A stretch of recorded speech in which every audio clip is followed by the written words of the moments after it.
Welcome back to the Parrot Podcast. I'm your host, Sandra, and I hope that you're all having a awesome day. It is a new year, and today we have a new guest on the episode. I'm so excited because today's guest is the owner of two beautiful blue and gold macaws. And I'm also super excited because these are our first ever macaws on the Parrot Podcast. So a super exciting episode. We're going to talk all about macaws. We're going to talk about free flight training and what a huge commitment they are and so much more. Now, I'm super excited to get chatting with Mikey and Mia's dad. You might already know them from YouTube or Instagram. They are all over social media. So let's get chatting and find out more about macaws. Oh my gosh, I have to tell you something. I forgot to record all of that. Tell everybody who's listening about your macaws, their names and their ages and anything else you want to share about them. All right, so I have Mikey and Mia. Mikey is about 9 years old this year. Mia turns 6 in September. Both blue and gold macaws. Both have been rehomed from people who bought them thinking they'd be kind of fun, colorful pets and realized super fast that they weren't, and basically just had to get rid of them due to time. We've had Mikey about 8 years, or 7.5 years, had Mia about 5 and a bit years. There's been a lot of ups and downs. We literally had no idea what we were doing when we got them, and only now, they're pretty chill and pretty well behaved for now. Touch wood, always. But yeah. Yeah, and macaws are really big birds. They are a bit intimidating. I find them so beautiful and stunning. Blue and gold are actually my favorite macaws because those are my favorite colors. And their eyes, I find, are just so fascinating. But tell me how they came into your life. So with Mikey, I remember it was one morning we woke up. My partner's always been, she's always been a bird lover, and I couldn't have cared less. Didn't even know what a macaw was. And then one morning, she said, "I think we should get one." And I was like, "All right, whatever." And then she's like, "Oh, should we get a Molotkin cockatoo or a blue and gold?" And we just on Google, and there was this blue and gold for sale up the road. She always wanted to rehome. She knew kind of, there was a problem in that sense where they always are getting bred. So we went to this guy's house, walked in, and there was him standing there. He had 3 kids, quite young, other animals, and then Mikey was in this cage in a corner of this room, pretty badly lit too. And we kind of looked at him, and I was like, okay, this bird is massive. And then he made this massive loud squawk, and it was at that point I was like, no, we are not bringing this thing back into our flat share where 6 of us live. And we didn't even have like a spare room or anything. So yeah, we got in the car and drove home, and then the guy calls us and he was like, look, I think you guys would be great. I'll reduce the price. I'll bring him round and drop him off now and throw in the cage and all this kind of stuff. And at that point we kind of thought, you know what, maybe we can try, if this guy clearly doesn't want him, so the least we can do is try. And I think for the next few months, we nearly killed him. We had no idea what we were doing. We did nearly everything wrong, I believe. But shortly after, we started posting some stuff on socials just by complete accident, by uploading some stuff, and which went a little bit viral. And then people started telling us exactly what to do. So that was Mikey. Mia came into our lives, I think, about 18 months after, 2017. Yeah, maybe. Yeah, got Mikey 2016, Mia. No. Got Mikey October 2016, got Mia, what's 18 months after October 2016? No, it was September 2017. No, honestly, I don't even know. How do we not know this? It's been a long time. Yeah, it's been a long time. About 5 years ago anyway, yeah. And she basically ended up in her inbox, like a little email flag through. Someone might have sent it to us, and they were like, look, this bird's literally close to you guys. Looks like it's in terrible condition. They want to get rid of it. We just went round to have a look because, she looked really, really bad. And we kind of saw the state. There was this tiny, tiny cage, probably about like half the size of a normal macaw cage. There was a Java perch, but it wasn't bolted on. It was literally just sitting on the floor of the cage. Bowl of seeds, literally just sunflower seeds, not even a variety of seeds. And they were telling us how they used to go on a holiday to Paris for weekends and just leave her there. All her wings were clipped. She was basically terrified of anything and everything. And we kind of just looked at each other and we're like, yeah, we're taking her home. We had no idea where to put her or what to do. But yeah, we I guess we made it work. Looking back now, we kept them separated for a solid month. Mikey absolutely hated her, and then after that, he just put up with her for about a year. Like they definitely weren't friends until we got her free flying. And the moment she was in the sky, he kind of looked at her and was like, "Oh, you I'm in are a love with bird, you. you know? Yeah, let's make some babies. Let's see what we can do." Yeah, so it Oh took a while for my them to get gosh. along. So yeah, about So it took them a long time to warm up to each other. Were they like yeah, beefing or fighting or yeah, hissing at yeah. each other? For the first month, it was really hectic because we had to actually keep them pretty separated. Like, the wife had to have Mia, and I had to have Mikey, basically. And because if they were together, if Mikey did try and attack her, she couldn't really defend herself because she was so small, so weak. I think she only weighed like, I don't know, maybe 850 grams. Now she's about 1100. So, Okay. well, maybe now she's probably about 1050, 1030. Yeah, so a couple of hundred That is grams less. some So she was, weight. yeah, she was a couple of hundred grams lighter than she is now, and Mikey was probably a couple of hundred grams heavier than he was because he wasn't flying as much as he is now. Mhm. And she had clipped wings, so she couldn't escape. So we had to have our eyes on them at all times for a Yeah. solid month or so, just making sure that he wasn't going to attack her. And we were like, "What is this life?" And I always tell people, they're like, "Oh, I'm going to add another bird so I can have birds like Mikey and Mia who love each other." I'm like, dude, like it took a long time of splitting our time and making Yeah. sure. And there was a lot of different tricks. You train them together, you feed them together. We always, and still to this day, we always, if you actually were recording earlier, you would have seen, I always give Mikey his food first and then Mia. So everything with Mikey is still first, which is just a habit, I think, that we started years ago. We didn't want him to feel left out. So that's something we still continue. I always pick Mikey up first, then Mia. And it's just, I don't know. We definitely don't need to do that still, but it was always, we didn't want him to feel like we've found someone else and then he takes a back seat kind of thing. But yeah, Yeah. it was a mission. But after years and years of working them together, and we spoke to trainers and professionals and people who free fly and people with other birds, and all we've done for years is just reach out to others who've experienced things and experienced things more. Like I've messaged people all over the world being like, "I have a problem, help me," kind of thing. And I think that's what a lot of people don't do. That a lot of people, like, I don't know, some people do, but a lot of people like, "Oh no, I know what I'm doing." You see on socials like people like, "I've had parrots for 40 years and there's been no problem with clipping their wings and feeding them sunflower seeds." And it's just I mean, different situation, but yeah, we're always up to hearing different things and learning new things. But yeah. Yeah. And I like that point that you made because there are a lot of really great things about having parrots, but there's also a lot of really difficult things and difficult situations and like introducing new birds or dealing with Yeah. illness and diet and learning all of these different things. And I know we chatted about this a little bit earlier. And I wanted to point it out that on social media, like we show a lot of the cute stuff because we have our cameras in those moments when they're Yeah. snuggling, when we're feeding them, when they're dancing, when they're doing all this stuff. Yeah. And all the times that they're, dive bombing us or, pooping all over the place and Yeah. destroying things, we're not Yeah. pulling out our cameras to film those Yeah. moments. We're trying to No, deal with those moments.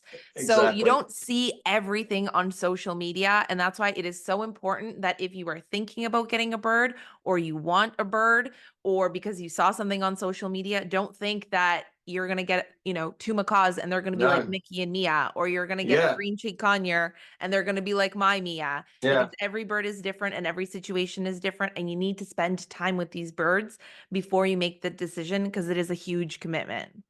Yeah. And that's a huge thing. What you just said, every bird is different. And every approach to every bird is different. And that's why kind of, there's no book on how to train your bird from A to Z kind of thing, because every bird is different. And we messed up massively. And almost killed Mia training Mia exactly the same way we trained Mikey when we were flying.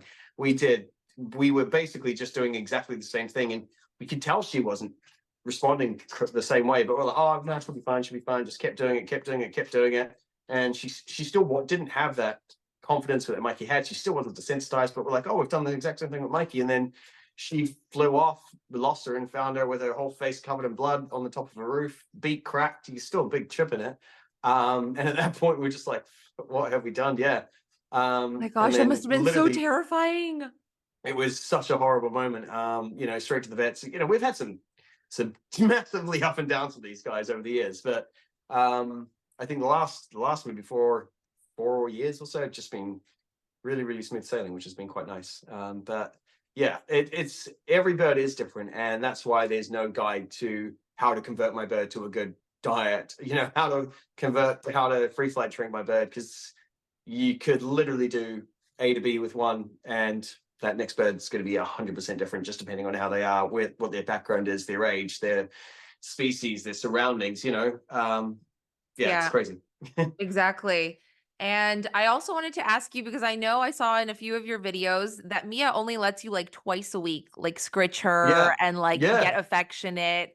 And so is she the same way with your wife, or is your wife able to handle her a lot more? They can literally, my wife can literally have her rolling over, belly scratches on her head. They can cuddle. They can spend as much time as they want together and do absolutely anything. With me, and this has literally been since day one, which is crazy. And I think I kept myself away from bonding to Mia so my wife could, basically, and she took care of all that training, and it was my job to keep Mikey away for the first month to a year, kind of thing, in that sense. Okay. So and I tried, like, I've spent a bit of time, I think last year or maybe the year before, I'm like, you know what, this is my year to bond with Mia. And I just looked into all these different training techniques, spoke to a lot of people, used a lot of different methods, and it worked. Like, it was a lot of work, but I spent about 2 weeks doing all these different things, and I was like, wow, every time she sees me, she got excited. I could cuddle her daily, and it was great. But I was just like, I felt like I was just kind of forcing this and training this for what? So I could just get some head scratches in. So I kind of just stopped, and she's back to letting me touch her once or twice a week, which is cool. I mean, I'm not one of those bird people where I'm like, I need my bird to cuddle me 24/7. The more these guys have bonded, the less affectionate they are to us, which is totally fine, because I don't like birds on me 24/7. I like to just, walk around my house and chill and do stuff without them literally hanging off my shirts. But yeah. But you get some birds that are just massive clingers, and Mikey used to be like that. But now they just prefer each other's company, and we can still grab them and give them cuddles and hold them like, oh, it's like, oh, look, they're just preening each other now. Yeah. You should be able I'm to see, watching them. Yeah. Yeah. The commitment. So you were talking about their weight, and my Mia weighs like 71 grams. So when you're telling me how Oh, much your wow. macaws weigh, I'm like, holy, like she weighs nothing. Like I can hold her in my hand like a burrito.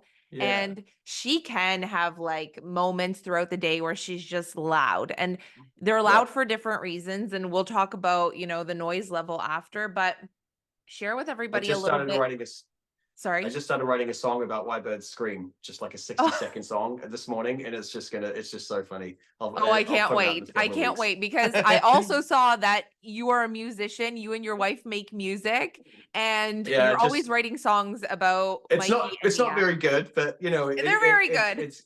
it's cringy and fun. It's one of those things Yeah, where you look at it the and be Mikey like, Christmas one was also really good. I know that was an old yeah, one, but I was like, this is yeah. amazing. And they have their own music video on YouTube. Yeah. They were so much fun. We used to do, I think we had about 3 or 4 out back in the day. We haven't done any in a while, just crazy. Life just took over and we got crazy busy. So yeah. I love it. And does Mikey and Mia love when you play music and create music and write songs about them? Like, are they into it, or are they like, Honestly, now they just don't care. Like, they okay. couldn't care less. I mean, we have a drum kit set up in the cabin, and if I take Mikey out there, he absolutely loves it because it's new and exciting. And you hit something and it makes a massive loud sound, and they're loud, so they must enjoy loud sounds. But now, if I'm just jamming out guitar or something like that, they just couldn't care less. They'll just sit there doing whatever they're gonna do. Oh, see, when I play music for Mia, I feel like it soothes her and relaxes her, or it gets her like excited, depending on the music. So Yeah. I was wondering I if mean, it does the same for them. if they're actually super like unsettled, like Mikey gets really unsettled sometimes, and he'll just like pace up and down a perch, making this like very unsettled sound. And if it's nighttime, we can't just throw him out the door to fly to get his energy out. And he's not hungry and he's not thirsty, and it's just like 7 years in, we still have no idea what he wants, and we're just like, Mikey, please just shut up and calm down. So there's a couple of YouTube like calm, soothing, like massage bath sounds, that stuff you'd hear at Yeah. like a spa, I guess. Yeah. We put those on, and he calms down eventually, and he gets pretty chill. So there's a couple of tracks like that. So definitely, yeah. Yeah. Yeah. Mia loves that kind of stuff, or she loves country music or Michael Okay, cool. Bublé. Oh wow, cool. So if I play the Christmas album by Michael Bublé, she's like immediately going to sleep, like in my Oh hair, really? huddled in. She's like, I'm going for a nap. This is so soothing. Yeah, So amazing. every bird has their preferences. But Yeah, before we cool. trail off topic, I wanted to go back to commitment. I want you to Yeah. share with everybody like what a huge commitment it takes to have one macaw or even two macaws, the amount of space that you need, and their care requirements. Cool. Amazing. All right. So macaws, they definitely need space. A lot of people aren't going to free fly, so I'm not going to get into that, but they need to be able to flap their wings. Otherwise, they are going to end up losing their wing muscles, and you got a crazy amount of, health problems that are going to follow that. Yeah. So it's not like having a small bird, like a cockatiel or a conure that you can just basically recall back and forth in your kitchen. You need something where they can get a decent amount of flight, and I don't know a whole lot of houses that do that, which is why I think a lot of people are, you can take them to halls and stuff like that. But enclosures alone, like a standard size macaw cage that they just advertise on the internet, are never, ever, ever going to be enough. Yeah. I'm always a big fan of keeping two birds over one as well. I always feel like they should have their own species to be with. So if you have two, you need an aviary. Like there's no way two birds, like I know they have those kind of double nova cages.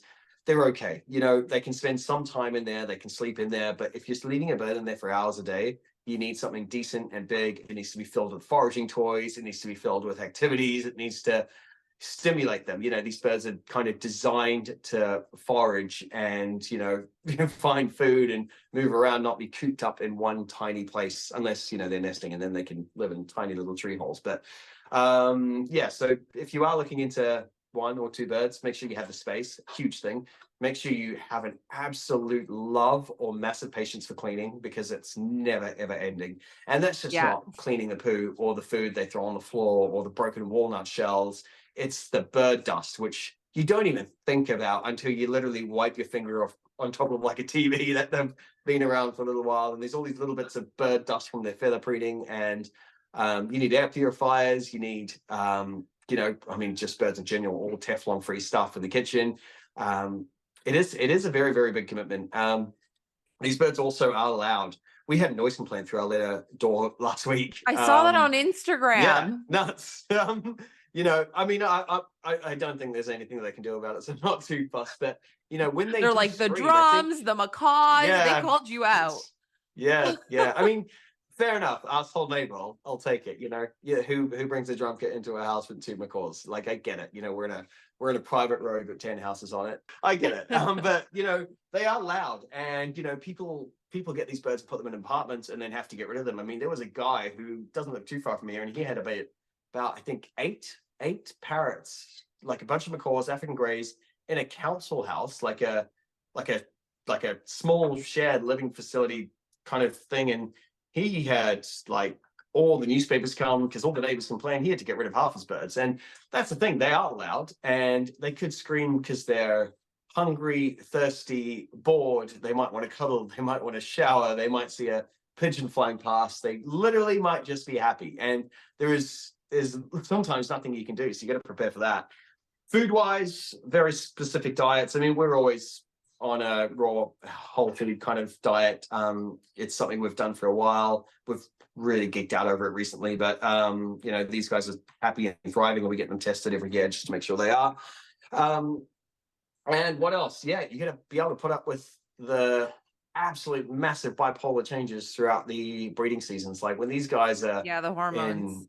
the hormones, like when that kicks in, it's not fun at all. Like I've had them, because Mikey will always choose my wife, and if we're out flying and I even get close to him, he will literally fly to bite me, and that's a terrifying thing. I thought like, he loved bird coming you. at you. Yeah, but when it comes to hormone season, he switches completely, and it's just nuts. Like I can't even pick him up. He will chase me, but he will love her, and that's when you get bitten. And macaw bites aren't fun. Like they could give you. I mean, I've had stitches because of them. People online, I've got loads of comments on. There's this one video I put up of just Mia biting me, and it was a bite which I just thought I'd film just for educational purposes. And everyone's like, "Oh, why would you let it do that?" these birds can snap a broomstick in half. And I'm like, I mean, could they really? I don't think it's to that extent. Could they bite a finger off? Could. I've heard that they could bite a finger off. They probably definitely could. They do have a very, very strong bite. And a lot of people who get these birds, not saying they usually are one-person birds, but they usually will favor one person. So if you're in a family, I wouldn't say they're ideal family pets at all. I mean, I've seen so many people get them with kids, and then they end up attacking their kids. And usually people will choose their children over a bird that they just got, kind of thing, and rehome that bird. But the noise, the mess, the destruction, they will break stuff like crazy. We've been through 3 flat screens. We had a green wing break an iPhone. We had couches kind of chewed up, beds chewed up. And I'm talking like early days. Like now I don't really have that, which is great. I think we've just kind of learned and kind of proofed our house to a way that there's nothing around they can destroy. And or we keep them busy, you know, their foraging toys are always full. Like that perch that they know, you know, there's a whole bunch of stuff on there they can destroy. So if you keep them busy, then they should behave, but don't take my word for that. Yeah.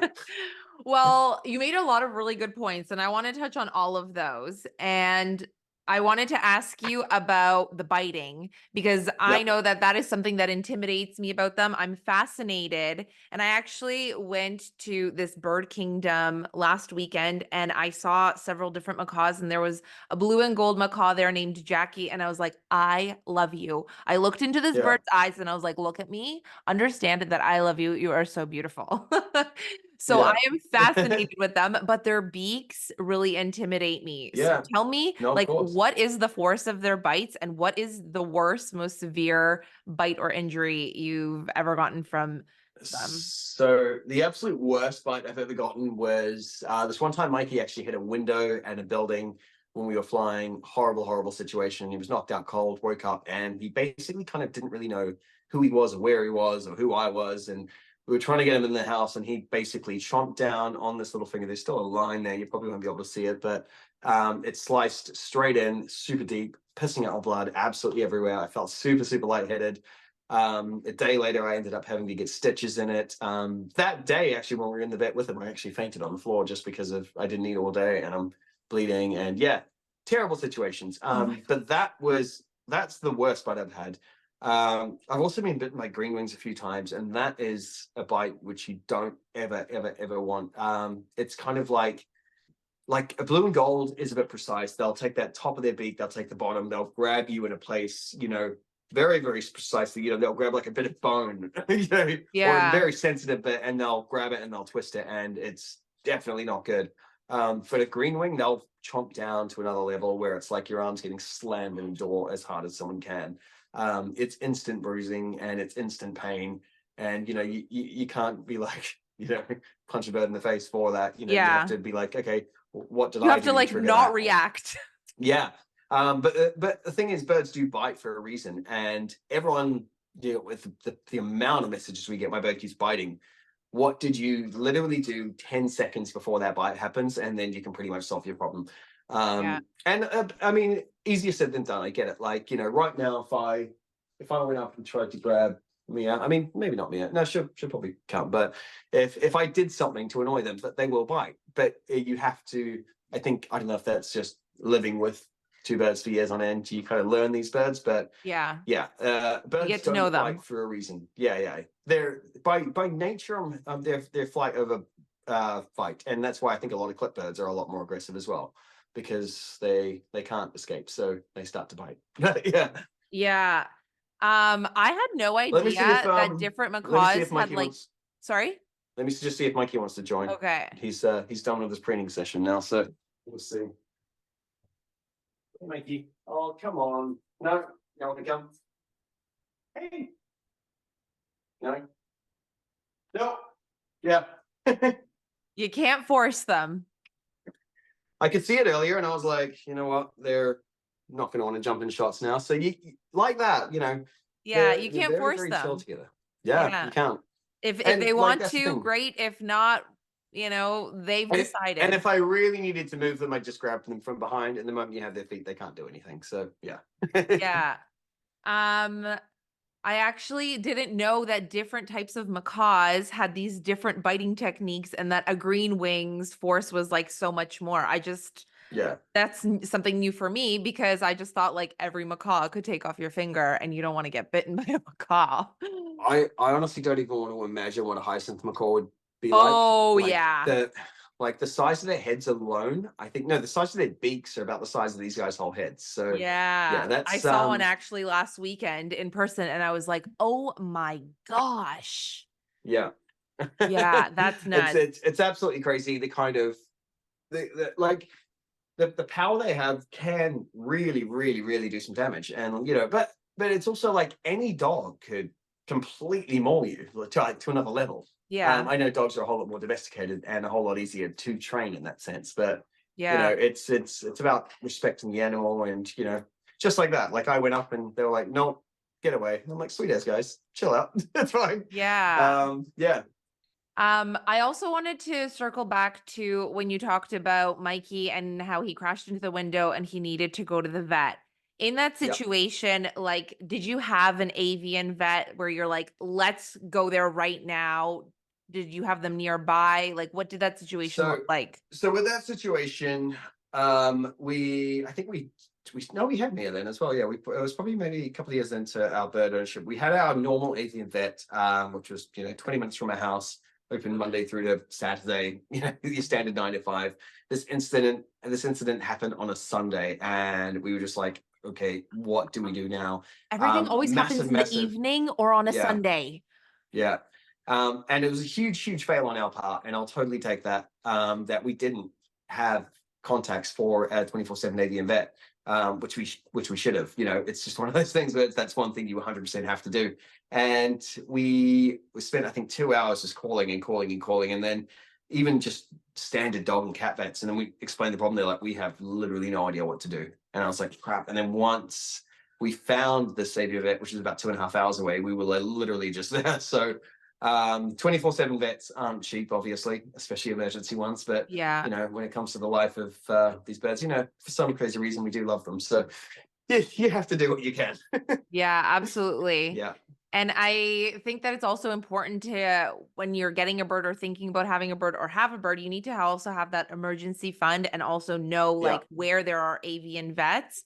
And something yeah. that I've done, and I did this originally for our pet sitters, but then this folder just sits there all of the time. So it's on hand if there's ever a situation, because when there is a situation, sometimes you panic, you freak out, you don't remember things, you don't know what to do, you can't Mhm. focus and you're trying to act as quickly as possible. So I've put together a folder with everything for Mia and for our dog Lambo. And that includes like everything Yeah, they like, their schedule, cool. their It's vet, amazing. their So backup organized. vet that's open 24/7, the location, the Yeah, phone number, so that we can always be prepared. And I think that that is a good recommendation for anybody who's yeah. listening.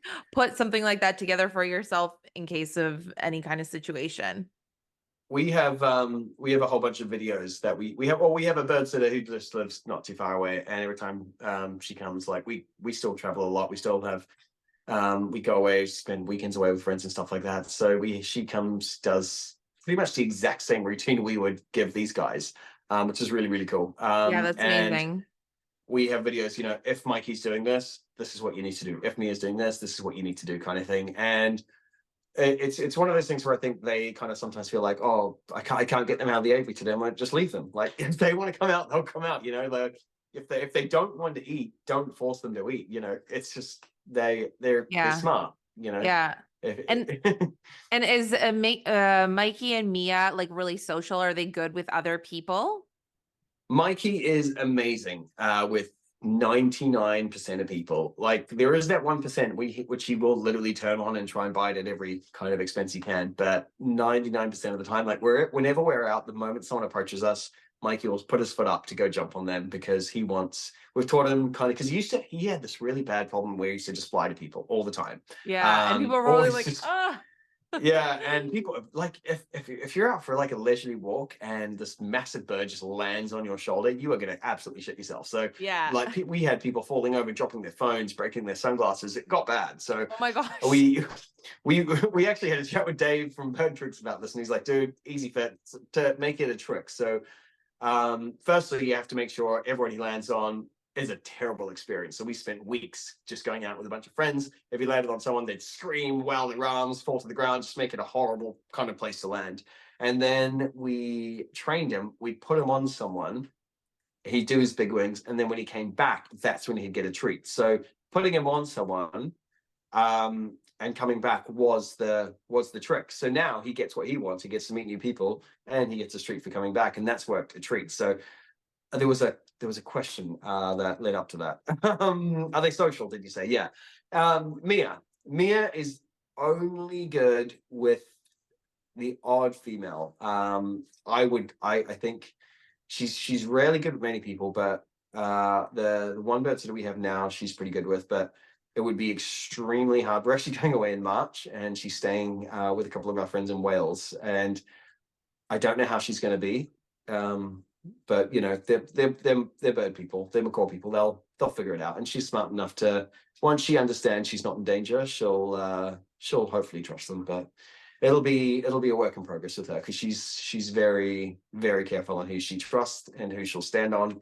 Even if we're in a park, like I'd say, complete opposite to Mikey. 99% of people she won't ever go on. 1% she will, kind of thing. Yeah. Oh, complete opposite. She also has a little bit of a different history from Mikey. And I actually wanted to ask you, how long did it take her to grow her wings back?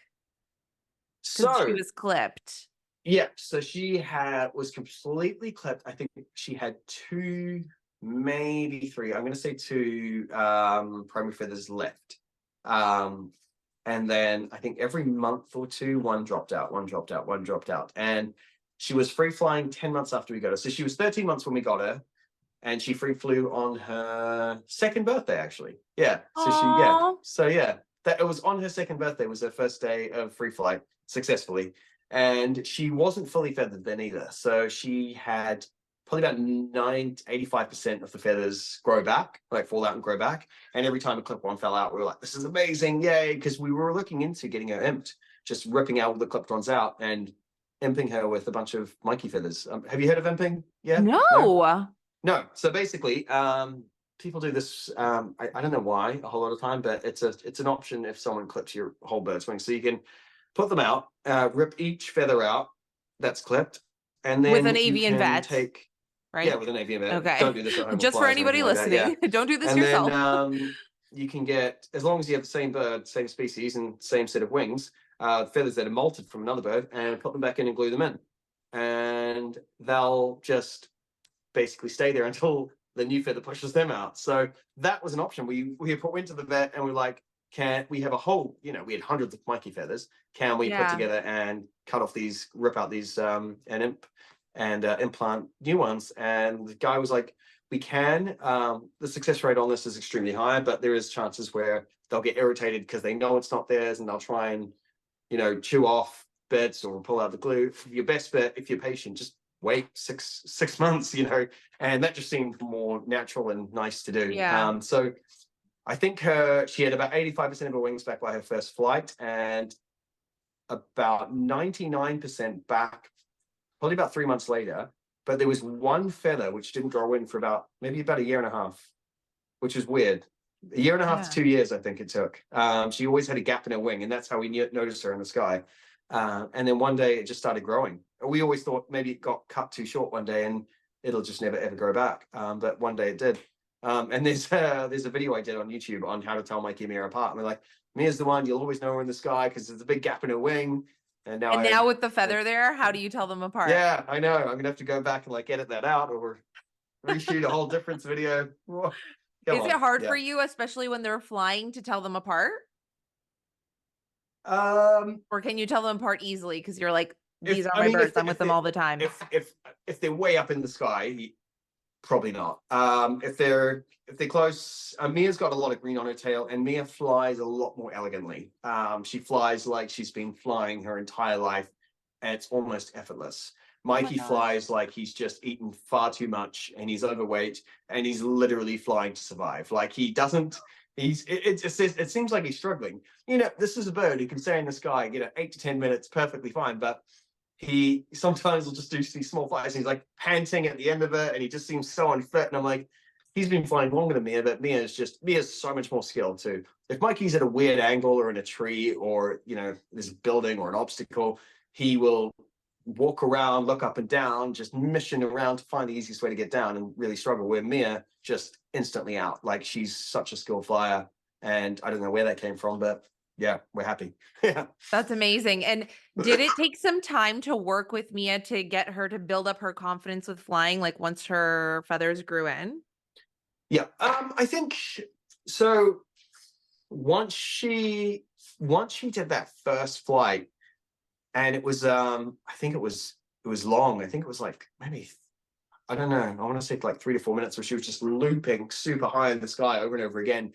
And that's the sign of a bird who isn't 100% ready because they can't get down. Because birds who aren't that confident, they'll just keep circling or get higher and higher and higher, because descending is something that birds should be for when they get pushed out of the nest. Obviously, these birds never were pushed out of a nest, were they? They were kind of brought up in a plastic bucket kind of thing. So they never learnt to fly down. And that's a huge, huge thing. And you'll hear day after day after day, but birds stuck in a tree. Why can't it come down? Because flying down is it's a thing. It's a thing they have to learn. So with Mia, I think after her first flight, her second one was fine. And then she pretty much was good to go. Like, it was that, yeah, the moment she was free, we hadn't had a single issue with her. And she's the most, oh no, we had one. You know, she's literally the most reliable bird I think I know. Okay, that's a cocky thing to say. No, I won't say that. She's the most reliable out of these two. Like, if we're out flying, you know, if we're in a public place and Mikey sees a playground or a group of people, he's straight there. Where Mia will stay close to us. She'll always fly. She's always, you know, on point. We can always see her.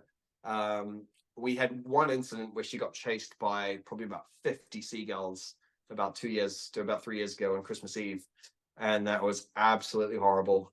She ended up, I think, about maybe 4 or 5 miles away. Oh my God. Yeah, it was just. Do you have a tracker terrible on them when they're free flying? No, I mean, we had trackers. So we lived in London for a little. We've only kind of just moved out of the countryside probably about 2 years ago. But we had the Marshall GPSs for the first maybe 6 months to a year of each of them flying. But the only thing with that, when we were living in London, it was like Wimbledon, London, massively built up area, loads of concrete. When we needed them to work, they didn't. The signal just wasn't reaching. Like, they're advertised in a desert for falconers who get 30 miles in a line of sight. In London, I think the maximum we were getting is about 850 meters. So we just thought, yeah, let's stop relying on these, because it just keeps crushing our dreams, and let's just work harder on training. But yeah, thanks to social media, obviously, you know, we found me on Christmas morning, which was absolutely amazing. A dog walker just heard her just in a tree, and like, the world shared it. You know, that's the thing. I mean, we're very, very grateful for the support you get when stuff like that happens. You know, people on socials, they are extremely helpful, and they will go out of their way to help. Yeah, everybody shares, and that's what I love about the bird community, is everyone's always trying to help each other. And so if anybody's listening and you need some help with something, like, you can always slide into our DMs. We're trying to help everybody. And on the topic of flight, I did want to ask you, because I know that this is probably a question that's in everybody's minds, is how did you free flight train them? Because there's a lot of information about that online. And I know it's not something that's for everybody. It does take time. It does take a lot of training. So I'll let you tell us about how you navigated that. So free flight for us, I remember this is, I think, in the first year or so we had Mikey, we had a message from a guy in New Zealand. We just made the Mornings with Mikey music video, and he was like, dude, this is hilarious. If you're ever back home, you know, come meet us and watch our birds fly. He's like, what do you mean watch them fly? And he just showed me a video, and these birds are just flying outside and returning. I was like, oh, these guys must be pros with, you know, years and years of experience. And then we went and met them, just sat down, had a couple of beers, watched these birds fly. I'm like, oh no, yeah, we just did this online course, took like 2 months or 3 months, and we got all the knowledge we needed and just implemented those skills, and we were there. And I was like, that is nuts. Like, I couldn't believe it. And then I just started chatting to this one guy, Caleb, I think for 4.5 months, every single morning and every night. I'd wake up, check his messages, I'd send progress back and forth. We adjusted diet to just be absolutely pristine. We worked on a whole bunch of recalls. So the main steps of it, you know, you want to get your recall on point. You want you want to know your bird. You never ever want to overdo a training session. Don't train for, over and over and over again so your bird gets over it. We did, I think, 3 or 4 5-minute training sessions throughout a day, keeping them short, keeping them sweet, making the morning more. Positive reinforcement, absolutely massive thing. These guys still to this day only ever get nuts, a big variety of nuts. I think 9 of the best ones.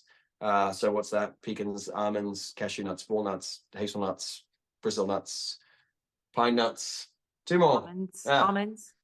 I think I said almonds. Anyway, yeah, so strictly, they only would get their nuts when they were training or flying or doing tricks, and they still do to this day.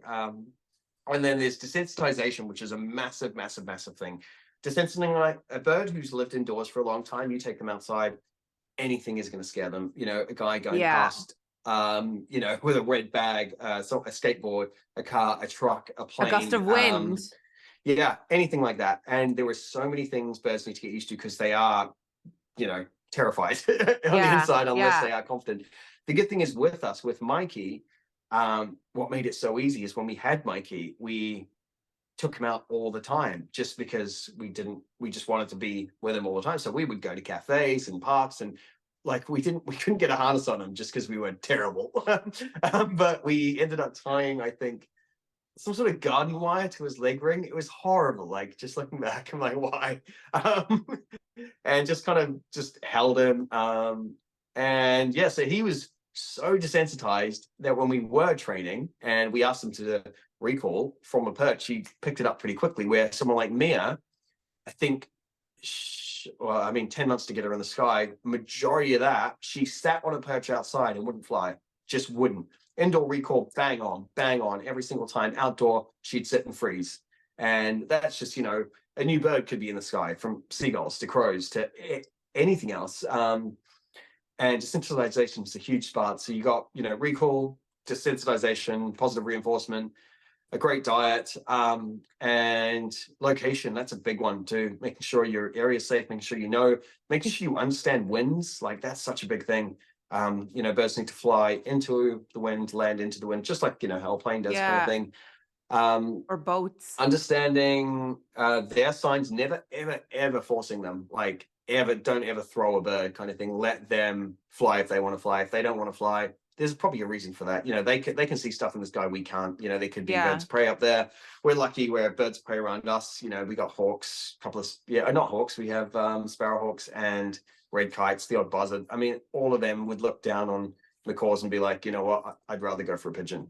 Much easier than it's so important when you're free flight training to know the types of birds of prey that are in your area and really educate yourself on those types of birds. Especially with smaller birds. Macaws, not as big of an issue, but when you're flying cockatiels or conures, stuff like that, you have to be aware because that's a whole nother level of looking I would be into terrified the skies. with a conure because they're so small and Mango as a sun conure, he's so bright, so it's so much easier to spot him. But Mia as a turquoise green cheek, she blends in sometimes in my home with the perches and all the plants around, and I'm like, oh, there she is. So I would be pretty terrified with a smaller bird. But I saw that on one of your posts. You had made a disclaimer, and I wanted to read that because I thought that it was really important. And you said that both of your birds are free flight trained and have been flying outdoors almost daily for about 4 to 5 years. To free flight train a bird takes time and patience, anywhere between 3 to 6 months for a flighted bird. It's a lot of desensitization, positive reinforcement, a bunch of recall training, a great diet, etc. There are professional free flight trainers and experienced mentors which can help. It's great that they can tell us they want out by looking slightly unsettled, screaming, and staring outside. So I think that those are really good points that you made and I love that you put these disclaimers on your post because as we talked about earlier, people will see my birds or your birds and be like, I want a bird because they're so cute or they seem so tame. And it's not always like that. It takes a lot of work. And you don't realize, and I don't want to say this because it just sounds stupid, it makes me look dumb, but you don't realize how dumb some people are.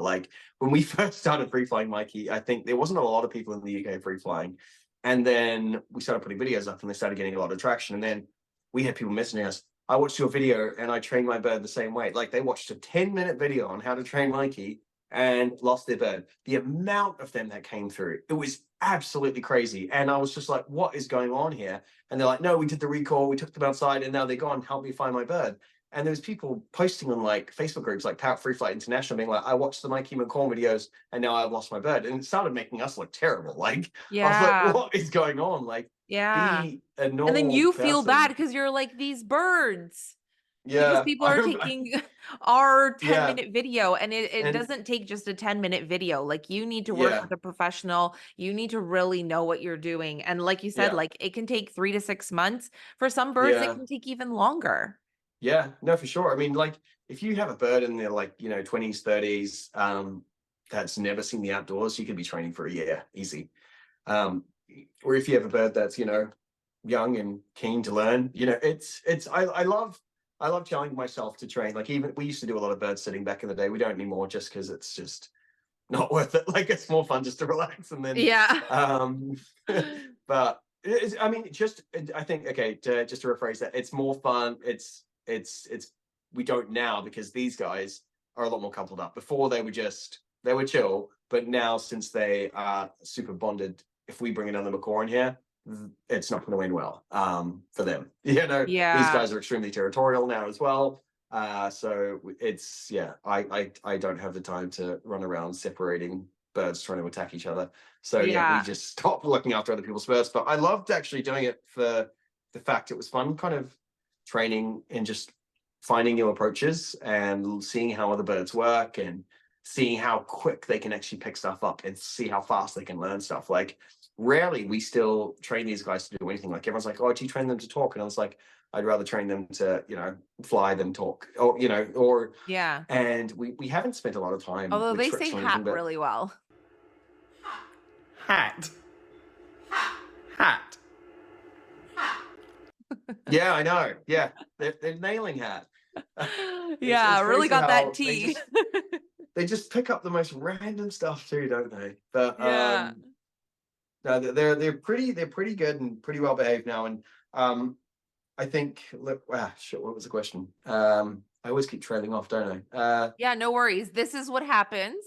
Yeah. But we were talking about, I believe it was the free flight training and Yeah. how So everybody yeah, is going to be always so different. anyway, yeah. So what I ended up doing is I made a video on how to free flight train your bird. So I basically this took so much of my effort. It was crazy. I'm still super proud of it. I reached out to I think 12 or 13 of the most well-known free flight trainers in the world, basically, and said, look, I have like 20 questions and I'm going to answer all of your questions. I'm going to put it in a video, and it's basically going to be a video.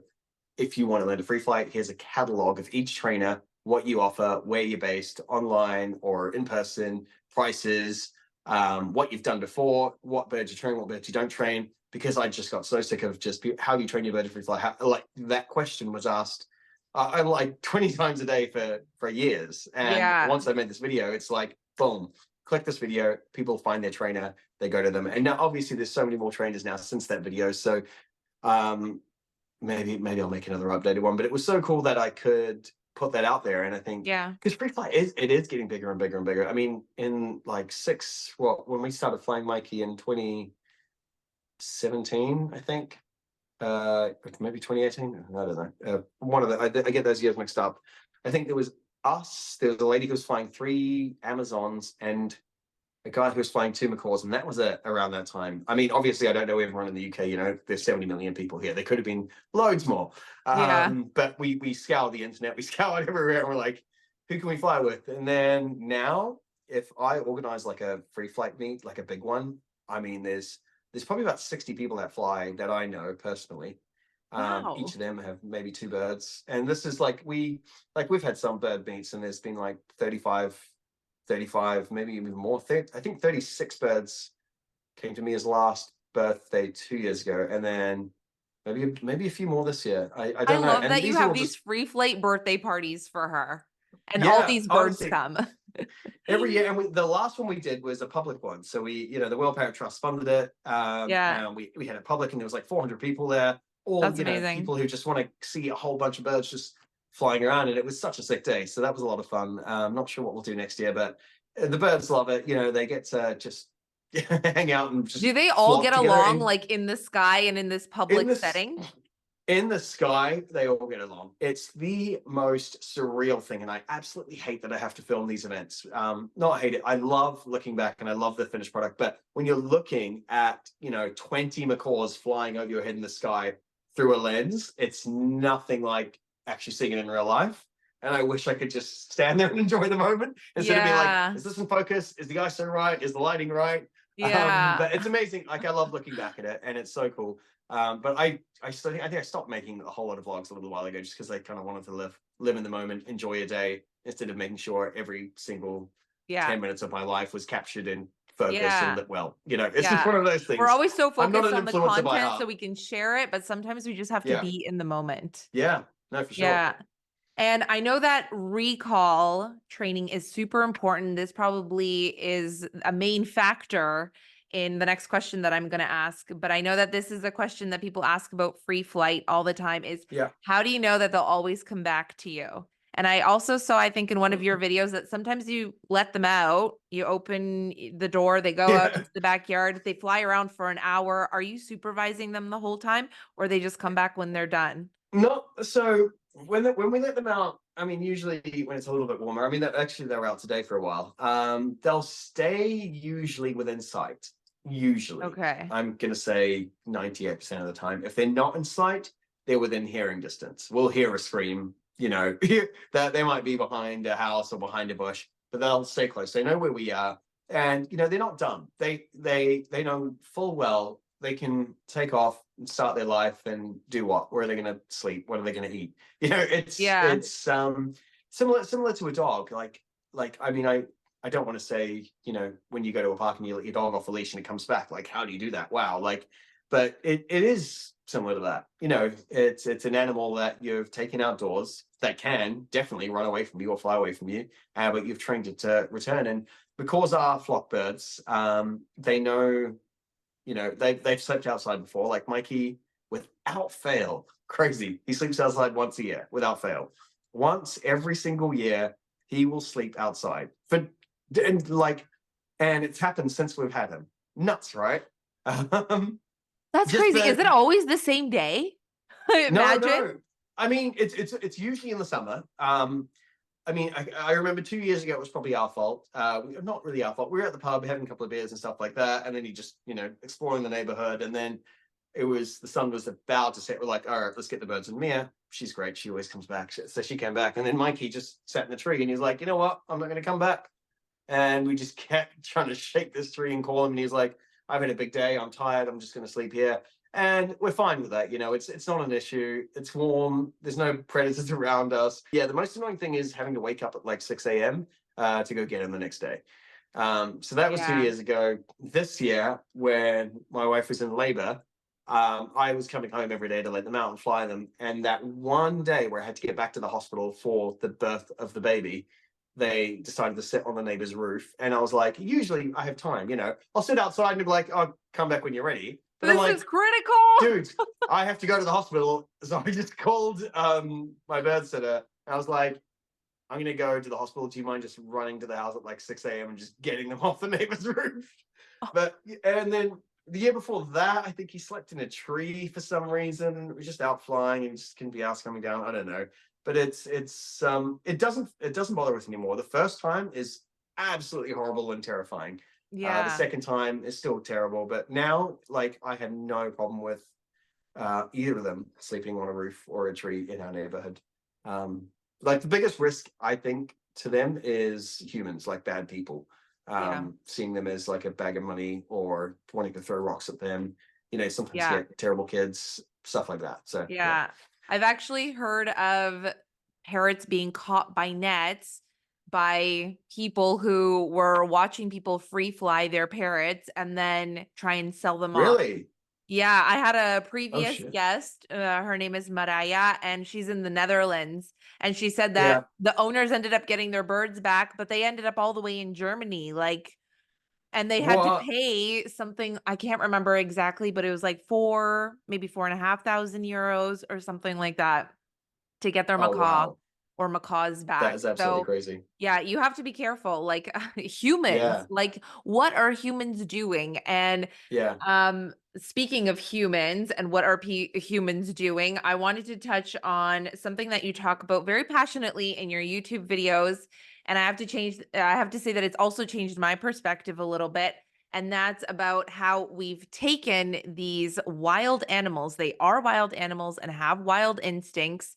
And once upon a time, somebody went and stole Yeah. some parrots babies and then started breeding them and thought, I'm going Yeah. to bring this animal into my home. And then all these things start happening. They start destroying, they start plucking. And actually, there was something that you said that really was like an aha moment for me in one of your videos. And that was plucking is not something that happens in the wild, it's a disease of captivity.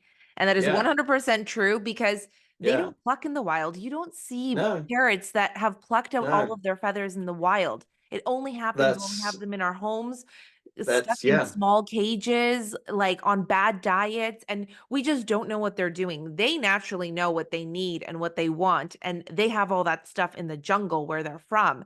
But in our homes, Yeah. we have to provide that for them. And when we don't, they get sick, Yeah. they get stressed, they get bored, they pluck, they scream, and all these things happen. Yeah. That's So the thing. And these birds aren't domesticated. Like, they've only been in people's homes for a small amount of time. And I think in some of those videos, I think I've said, hang on, and a lot of people are going to pull me up on this one line because there is a couple of exceptions, but I think humans are the only species that do go out of their way to steal other species' babies for their own entertainment. Like being like, hey, look, I'm going to take you and bring you into my home kind of thing. yeah, you're And cute, you're colorful, you're yeah, pretty. I'm gonna bring you home. yeah. And like they're not meant to live in these, houses with artificial air conditioning and heating and plasterboarded walls and and that's why there are so many that don't do well and so many that do have problems and so many that do get given up literally on the daily and so many that get put down because rescues are filled, people don't want them, but there's always going to be people who see videos that, for example, you and I post, which is, it's a terrible thing. And I do my best to outline the bad stuff as much as I can because I strongly believe they shouldn't be pets. And if they could find a way back to the wild, I definitely get them there. I mean, I was even in chats with Chris Byro, who's started to release. I don't know if you've heard of this. I think he teamed up with some guy who has literally his own like private forest. The jungle I guy, he's like I trying to don't know. restore the Amazon rainforest. Maybe. And they've just released a whole bunch of baby blue and golds and they're training them to live there and all this. And I was like, I messaged him like, can I take Mikey Mia there? And he's like, it's a little bit harder.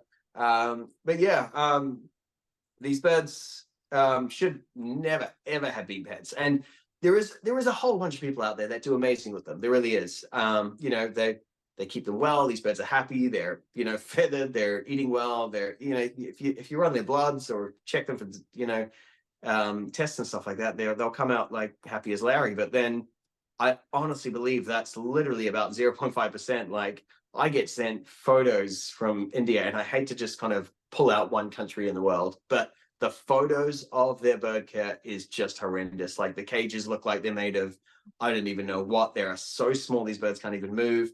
They're so dirty. And I mean, this happens a lot of the world. And maybe it's just because I bring up India because there's a whole lot more people in India. So I probably get a lot more messages from there. But you see this stuff and it honestly just kind of makes me sad. I'm like, what Yeah. did that bird do to live in that condition? Like Yeah. that little bird literally has no choice but to live in Yeah. this disgusting condition for the rest of its life by itself, be left alone for days on end, wings And we're split. just over here like, what do we do? How do we help them? Yeah, It's yeah, just so hard. I actually pulled up yeah. who I was talking about, Paul Rosalie.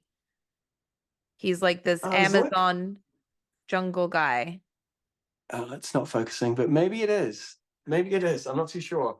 I remember Chris Byro was working with some guy. I love Have you heard of him. Chris Byro? Sorry. Have you heard of Chris Byro?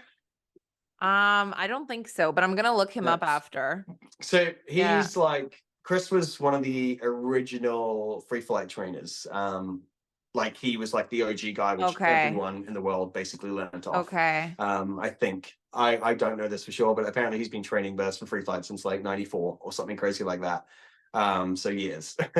Yeah. So That's he's heavily invested in a lot of stuff like that. But I mean, I don't know the guy. I've never really spoken to him apart from a couple of emails back and forth. I was actually going to train with him, but I ended up finding another mentor. But yeah, yeah. yeah, yeah, birds in captivity is a big problem, and honestly, like I think there's so much to think about with it. Like even going on holiday is such a mission. Like I we just spent, know. a couple of grand heading back to New Zealand, which we're doing in March, and the bird care is costing us like £300 just for 11 days. I mean, if we hired someone to stay in our house, it would have been even more expensive. We've gone on holidays for even longer, and I think the bird care costs more than a single plane ticket. Stuff like that adds up, and then you have to make sure who's looking after your birds knows how to, Yeah. so they're not going to get a vicious bite, because yeah, it happens. Yeah. And we also care about our birds. So we want them to have the same routine, the same care, Mhm. diet, and all that stuff so that while we're traveling or on vacation, we also want to feel like that peace of mind, like my birds are okay. Yeah, for sure. I wanted to talk a little bit more about the wild because I think that this is something that's really important. Yeah, And I know that this is something that you've also talked a lot about in your videos, and you've even done a disclaimer before where you posted a cute video of the birds and you said that it makes life look fun and inviting, but this was kind of funny. The truth is, people see videos like this and want to get a bird. No, not all birds will talk. This for us happens once a month or so. The majority of keeping birds for most people is about 70 years of constantly cleaning, dealing with ear-piercing noise, spending far too much money on toys, foods, aviaries, vet bills, getting bitten to bleed, and having all your stuff broken. And you've put yeah, years into training to minimize all of this. yeah, And there's something that you talked about in your videos and on YouTube a lot, and that was adopting, going to rescue centers, or finding a bird that needs to be rehomed and needs a second chance. Because yeah, if we are constantly supporting breeders, and there are ethical breeders and unethical breeders, and regardless, if we're supporting breeders, then we're providing that demand for supply, and there's going to be more and more birds, and then people are going to go to breeders instead of getting a rescue or adopting because they think there are all these behavioral issues or yeah. issues that the bird has that they don't know how to deal with. And I understand that, but at the same time, you kind of opened my eyes to this a little bit differently the more I watched your videos. Because before I was like, yes, adopt if you can, go to rescues. These birds need a second chance. And for our next bird, that's the route that I want to go. But I've also been so passionate about advocating for the birds that are in pet stores because Yeah, they aren't going anywhere. And I've seen them in these pet stores for months. They're in these plastic boxes, and it's sometimes horrible, you isn't it? can tell that they're sick. And you're talking to the staff, and the staff don't know what they're talking about. I know more than the staff do. And there's one conure that I've seen at this pet store for months, and I was talking with the staff, and I'm like, are you going to take it to see an avian vet? Like, it's poofed up all the time. Like, it's stressed Yeah, out or it's ill. Like, I'm telling you, it needs to see an avian vet. And they're like, no, it's because it's just bored and it wants something else to do. And I'm like, no, that yeah, is that's so not bad. why. And Yeah, so, it's like we want to advocate for these birds as well, but then we also don't want that bird to get replaced by another bird because then we're fueling the yeah, demand for the breeders that these pet stores work with.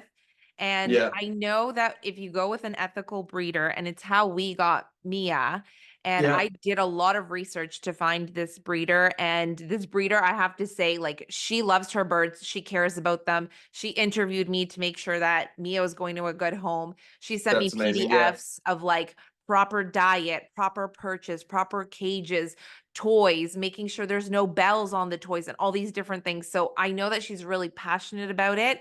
And it was yeah, also really important for me to have paperwork because we have relocated countries and traveled, and we anticipate to do it again in the future. So it was really important for me to have that paperwork.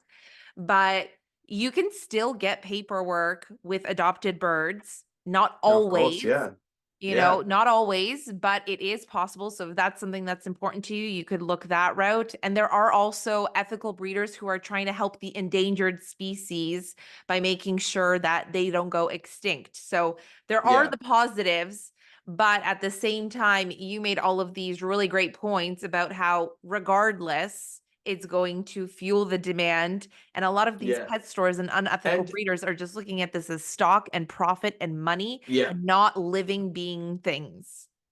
exactly. Like the amount of people that look at them as literally stock. Like there's breeders here who do not care where these birds go. Like I have a mate who's good friends with one of the biggest breeders in the country, and then I think he pumps out maybe 200 to 300 birds a year.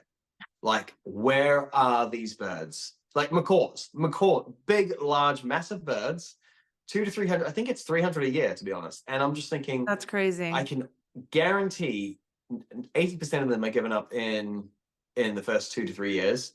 Yeah. The extra 10% are given up when they have maybe 5 or 6 and just start attacking everyone else around them. And then that last 10%, you probably keep them. Like, how long can you keep that bird before obviously either you die or you have to change your life or something like that? These birds will always outlive you. And I think because of their lifespan, especially with macaws, they shouldn't be pets. Like, I don't have this crazy passion when it comes to, for example, a house cat. Yeah. Anyone can get a house cat, give it an amazing life, and it'll die in like 13 years. And, great, amazing. The sad thing is there's macaws out there, 60, 50, 30, 40 years old birds that no one wants. Yeah. And like a lot of the time, I think maybe they would be happier dead than literally just waking up suffering day in and day out with someone who doesn't know what to do or kind of literally is just keeping them because no one else wants them kind of thing in that sense. But Yeah. it is that supply and demand. And the more people that don't want to rehome, and a lot of the time, it's not a problem bird. Most birds get rehomed between kind of 2 to 5, and I'd say out of their 60 to 70 year lifespan in the words of macaws, in the words macaws anyway. And a lot of the time, it's not the bird's fault. It's the person who is just like, I'm just sick of cleaning. I'm sick of the noise. I have a life to live. Let's not look Yeah. after this bird and be a slave forever. And then someone else is like, oh no, I've heard if I get a bird that's a few years old, I won't be able to do this, or I won't be able to fly, or I won't be able to train it. And the thing is, if you literally have no idea what you're doing and you're looking into buying a baby bird, there's a high chance you are going to mess that bird up if you are completely clueless. And if you know exactly what you're doing, then you should be able to have the skills to rehabilitate a young bird that's getting rehomed, in my opinion. But the fact that every rescue is filled, birds are literally getting put down. And the thing is, they are so intelligent. Like, I'm not saying it's like I don't want to sound completely hypocritical because I'm not a vegetarian or anything like that. I eat meat. I understand sheep and cows and stuff get treated like shit every day, and I Yeah. still eat them. So, Yeah. and I'm not saying that they're dumber than these birds. I just for some reason have a crazy soft spot for them, and I'm just Same. like, if we can literally just stop, just Yeah. like then have them living in terrible situations. And I know there is really good ethical breeders out there. I know I think I followed one for a while who made sure she wouldn't sell birds to anyone without a certain spec or a certain size aviary. And I Yeah. know in some countries, I think or is it it's either Sweden or Switzerland, they have a minimum aviary size which is decent if you are going to get a bird, and you have to get two if you're getting macaws anyway. You have to get two, and you have to have a minimum aviary size. And I think things like that are amazing because Yeah. if they had that law in the UK, like 10% of people would have these birds. Because firstly, no one wants to really have a hole in the room for their birds. They usually keep them in their lounge in a cage, and no one wants to put an aviary in their lounge. And I Yeah. think the care for these birds in this country would have been a whole lot better if that was the case. But it's Yeah. not. So what can you do? Yeah. Yeah, I know, but I also think that us talking about this and informing people and bringing awareness to it will maybe help somebody think about, okay, it's possible. I can work with this Yeah. bird. I need to just, educate myself or work with a trainer or a Yeah. behaviorist No, for and sure. Yeah. go with the option of rehoming a bird or a bird that needs to be rehomed, a rescue center, or adopting. Yeah. I also think that, as I've mentioned, that ethical breeders are doing good things as well because they care about the Yeah. birds.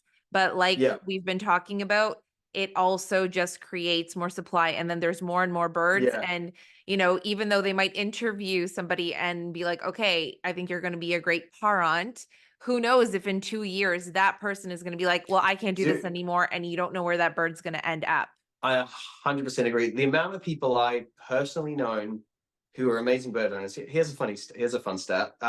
Mia's first big birthday flight, I think it was her third birthday.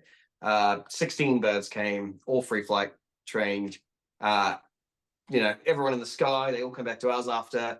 Best time. We chatted to everyone, like everyone loved everyone. Everyone shared the exact same views, exact same passion, exact same kind of headspace on how to look after these birds. It was an incredible day. Still probably one of my favorite days to this day. I think it was 30% of the birds that were at that event. This is her third birthday. She's now 6. So yeah, only 3 years ago, 30% of those birds are either dead or with other homes. Nuts, right? Absolutely Yeah, that's crazy. nuts. And these are people who I was like amazing with, this amazing group of people who love their birds. But things change, and a lot of the time people won't look at these birds like their children or something like that. Like, no one's going to rehome their child if life gets tough, are they? They're going to make it work. I mean, I'm sure. I don't know if it's illegal. But it's one of those things where it's Yeah. just.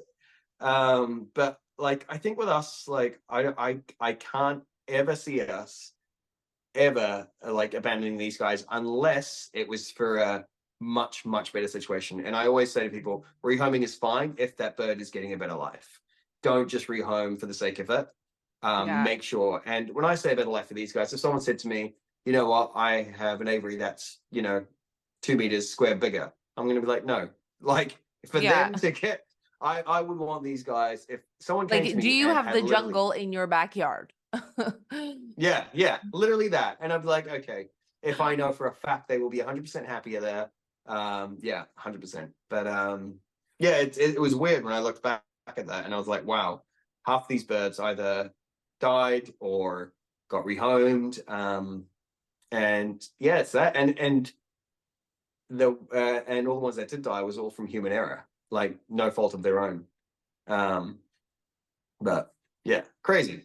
So you never know. You never know what life's going to throw you. And the thing is, I think, if these birds weren't pets in the first place, there wouldn't be this whole, like, I wasn't sure when you actually asked me to come on. I was like, because you seem like how do I word this? Exactly how we were saying earlier, how we show the absolute amazing things about birds. Like, we love birds. Yeah, here are all the fun parts. And I was like, I don't know if she's going to appreciate if I jump on and be like, these birds should not be pets. And I was like, no, right, I totally, I talk about this stuff on the podcast all the time. I've done videos and I've done a few reels about it as well. But I do think that it's so important. And I probably talk about this with like every single guest, like how important the research is. And actually, I had somebody that emailed me the other day saying, can you talk more about the costs? And I've talked about this before, but you had mentioned it in your disclaimer too. And I wanted to go over that.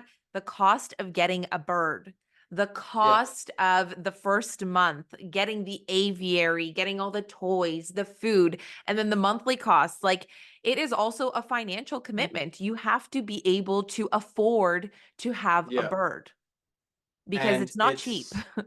It's definitely not cheap. Like, the thing is, okay, so for example, if people always ask me this, and I reply with an answer which is so true, but it's I always say there are a couple of grand to buy, a couple of grand to set up for the first month, and a couple of grand a year every year for the next 60 to 80 years. And that's literally it.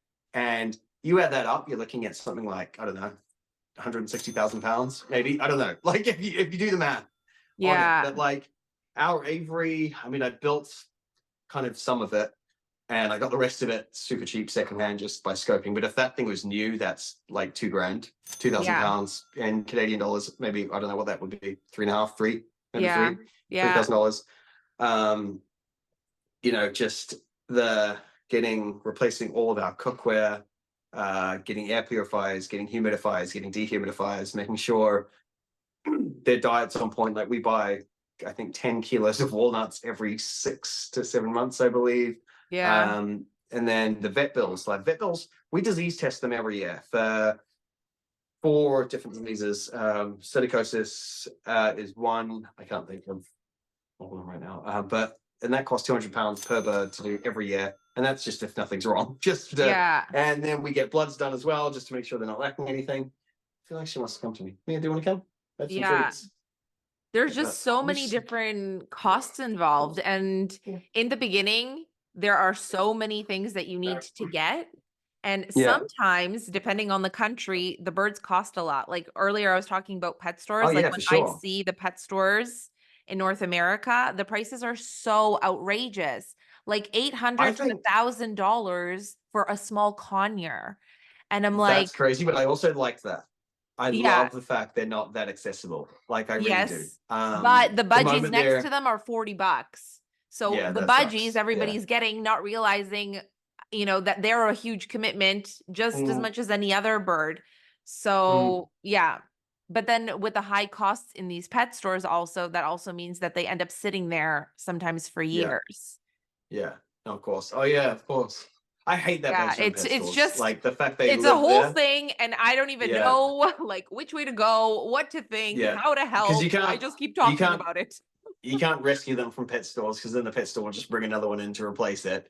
I know. There is actually there's a petition in the UK going on at the moment on how to, I think, 10,000 signatures to ban the store of birds being sold in pet stores, which is something I'm 100% keen on. Like, the more people that don't see, you know, a macaw in a cage in a pet store is the better. Like, it's such a sad thing because they literally just sit there, people walking in and out. And these birds are so smart. They don't deserve to kind of be like that. So yeah, they deserve such a better life, and it's just so hard. No, for sure. It's so hard. And the baby. Oh, hi. So nice to meet you. She's in a bit of a strange mood. Let me come hang out. Hey. Oh, you're so cute, baby human. This is baby human. Hello, baby human. Okay, since baby human is here, I saw that you had posted that Mikey does not like babies. So I want to quickly know about like what that first introduction was like, and how are they with the baby now? So Mikey, up until I think maybe about a month ago or something like that, every time she got close, he would almost lash out. But it wasn't a lash out, I want to attack you. It was a lash out, I don't know what you are. I don't know what you're capable of. Kind of looked at her like she was like a small dog, like a threat of some sort. So as long as she was not within arm's reach, he was completely fine. Now they literally just both ignore her. And it's the best situation we could have ever asked for, because we had no idea what to expect.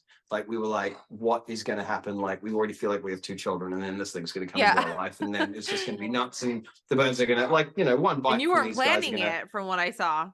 No, of course not. Yeah, we literally when we found out, and like, these fingers are they're just too small to like literally be sliced off in a second. Yeah, absolutely. So it was just one of those things where when we got them home, Mia just observed, and Mikey did too, but Mikey seemed like he was a bit scared.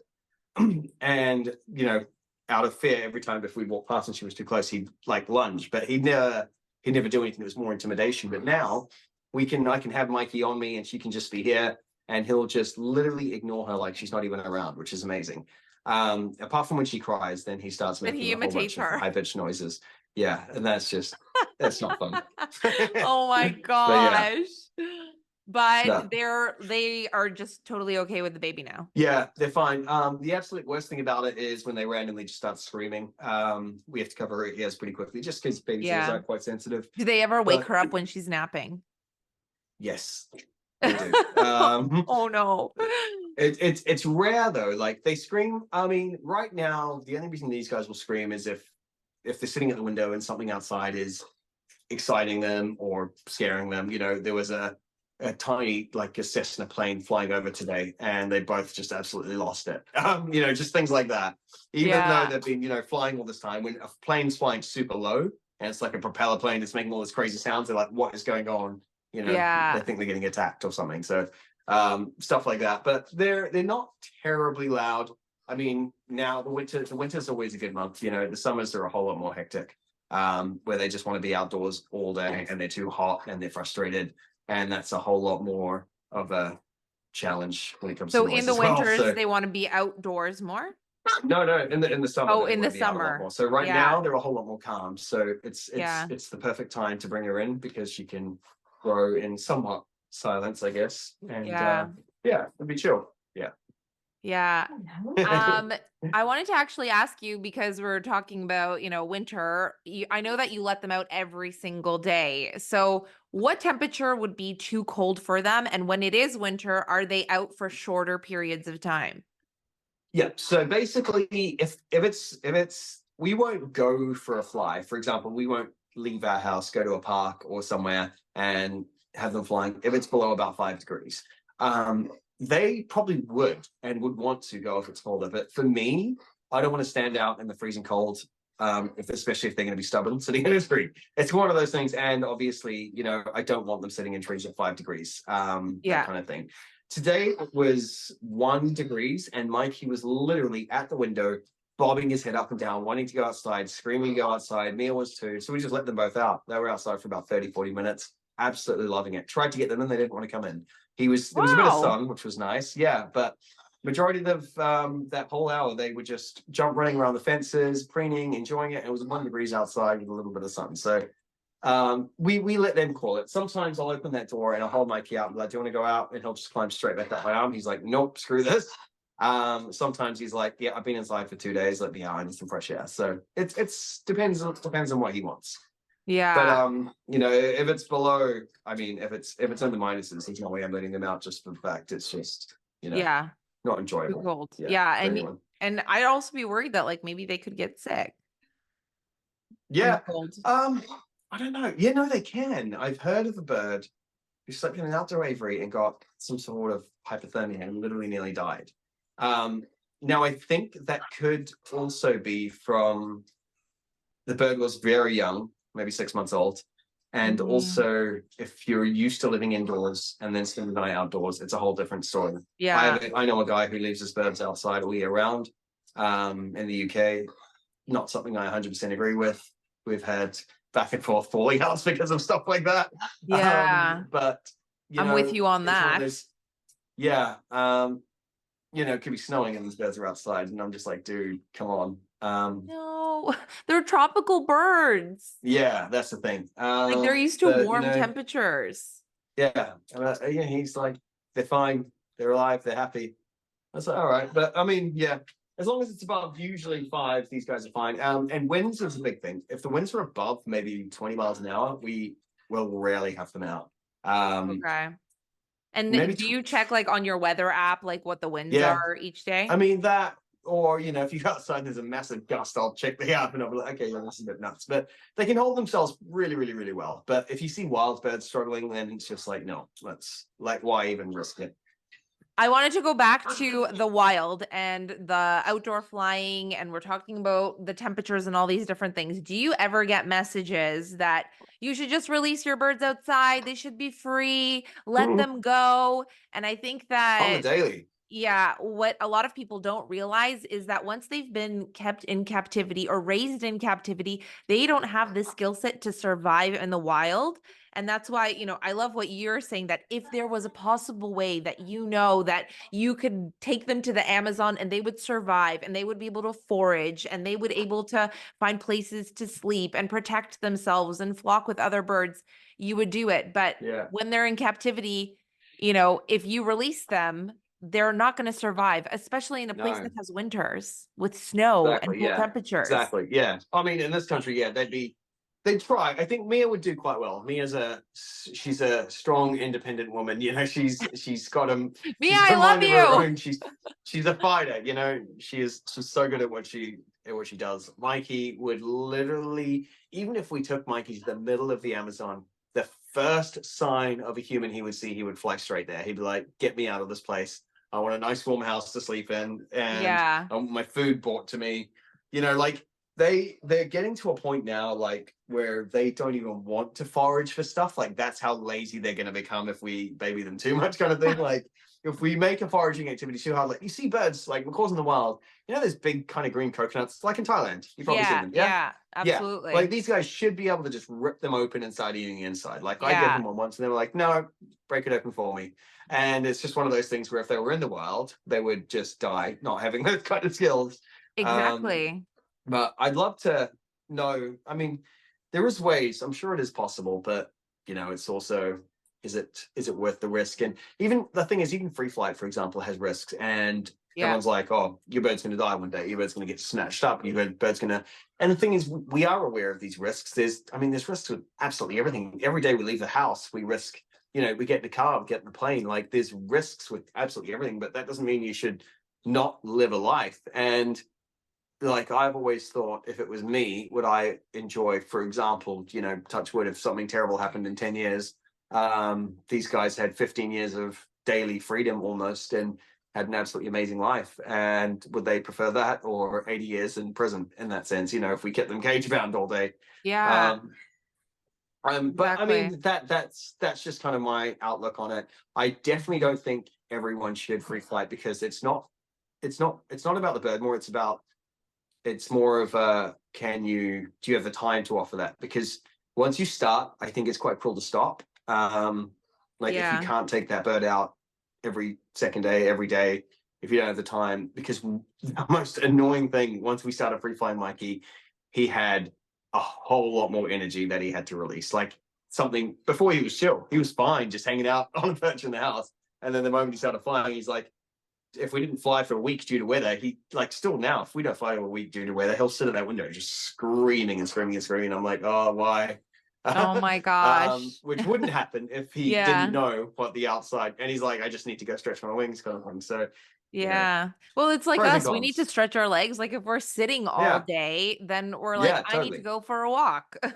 Yeah. So, yeah, it's the same thing for them. But let's start to wrap things up. Before we wrap things up, and I have a few more questions and some fun questions, let everybody know how they can find you on social media. Cool. So if you type in Mikey and Mia or Mikey the Macaw to Google or pretty much anywhere, there's our Insta, which is pretty much updated almost daily on the stories, and Facebook, which is pretty much the exact same content as Insta, and then YouTube, which we try our best to do full length, really nice, educational, detailed videos when we can. We've been a bit slack recently, but we'll get back into it. And then TikTok, which is basically all the B-roll, all the B-sides of absolutely everything. We Yeah. don't really know how TikTok works yet, so yeah, just whatever's worth posting just goes up. But yeah, Mikey and Mia or Mikey the Macaw will basically pull it all up. Awesome. And I quickly also wanted to ask you about the noise level with a macaw, especially with Yeah, two, because I know we talked about, conures, they make a lot more noise more frequently and they can yeah, get loud, especially sun conures or Jende conures. But tell me about the noise level of a macaw. I know you've had cool. noise complaints from neighbors, Yeah. but how loud do they get and how frequent is it? So macaws, firstly, they'll scream for many reasons. They could be happy, sad, angry, thirsty, hungry, want to shower, want to cuddle. They might be scared of something. They could just be happy. There's a multiple amount of reasons. And I've never done this, but I will actually really want to just get a decibel reader and just put it right next to their beak. Because if they sit right here and scream, you literally will have a ringing eardrum. Like, it hurts to another level. If they So if they don't everybody stop down the screaming in the street can house. hear them. Oh, dude, it's like, if you have them outside, you can hear them like all through the village we live in. Like, you can hear, like, they're designed to be in the rainforest. And I don't know if this is true, but it says the macaw screams can reach up to 5 miles. Maybe if it's dead silent. Like, 5 miles is a very, very long way away. Like, a Yeah. mile, easy, 100% easy. Like, this village is a mile long, and you can definitely hear them screaming from one end to another. But they are extremely loud. And yeah, our neighbors, they're pretty chill in the winter, even though we just got a noise complaint, which was random. Probably shouldn't have added a drum kit to the mix, but in the summer they are out a lot, like hours and hours and hours. We're all outside hanging out. Like we barely even sit indoors in the summers. It's just so nice and so rare in the UK as well. So when we're out, the neighbors do get a bit annoyed because everyone's windows are open and they are screaming and it is loud. And it's one of those things where if you are planning to have one of these birds, noise is one of those things where it is going to really take a big portion of your life to accept consistently. No one really wants to hear a macaw scream for the rest of their life. And depending where you live, if you're in a house that's connected to another house, your neighbors are 100% going to hear it. 100%. And we are lucky that our neighbors are actually okay. They tolerate us. We've had noise complaints in the past from other places. We've known people who've had to get rid of their birds because of noise complaints. It is a serious thing. So when people say, I'm going to get a macaw and I live in an apartment, I highly advise against it. But yeah, I they're think just loud. They're loud pets. They're going to scream for different reasons and be loud. Yeah. But there was something you said in one of your YouTube videos that even if they're happy and they're mentally stimulated and fulfilled, they're still going to scream because they're happy. Yeah. Yeah. I wanted to research, quickly talk also about foraging because you were talking about how important that is. And, we need to make sure that we're also trying to mimic the wild and creating those opportunities for them.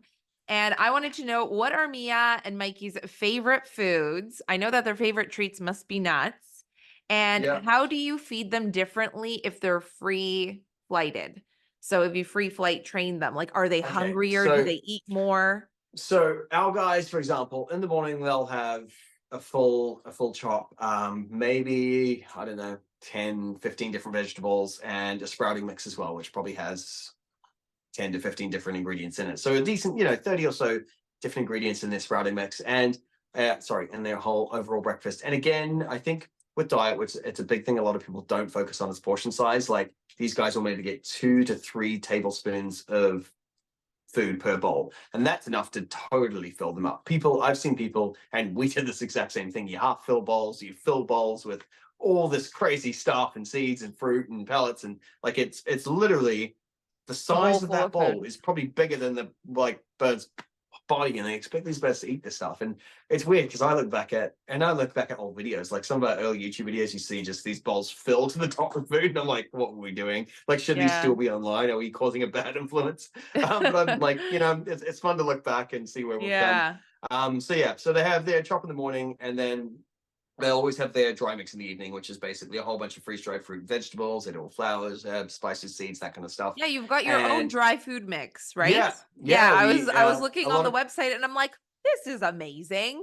Yeah, a lot of people wanted to feed what we were feeding. So we just for fun launched, I think, 100 bags one day, and they sold out in about 3 hours. Then we made 500 and they sold out in about a week and a bit. And now we sell, like, it's literally a business. Like, it's I have to get some for my wife's maternity leave. Yeah, for sure. Hit us up. Saw that you've got over 50 ingredients. There's dried fruits, vegetables, dried flowers, herbs, spices, and seeds. And they're all freeze dried, which I know that retains like 97 to 99% of the nutrients. All the fruit and veggies. In most of the mixes, 99 or so percent of the ingredients are freeze dried, unless we can't get them freeze dried. There's not many which we can't.